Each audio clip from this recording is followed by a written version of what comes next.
ዛሬ ሃይማኖትን ለእንጀራ የሚከተል በጣም ብዙ ነው።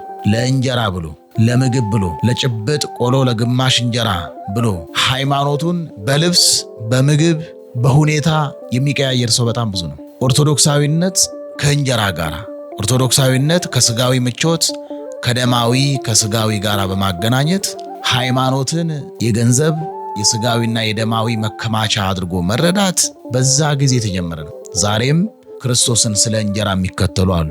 እንጀራ ስላበረከተላቸው፣ በረከተ ስጋ በረከተ ነፍስ ስለሰጣቸው፣ ሕይወተ ስጋ ሕይወተ ነፍስ ስለሰጣቸው፣ በልብስና በረድኤት ስላልተለያቸው ብቻ እግዚአብሔርን የሚከተሉ አሉ። ከእግዚአብሔር ዘንድ አንዱ ሲጎድል ደግሞ ክርስትናው ባፍንጫዬ ይውጣ አያስፈልግም ክርስትና የሚሉ ጎደለብኝ ብለው አጣን ብለው ነጣን ብለው ተቸገርን ብለው ሃይማኖታቸውን የሚለውጡ እጅግ ብዙ ናቸው።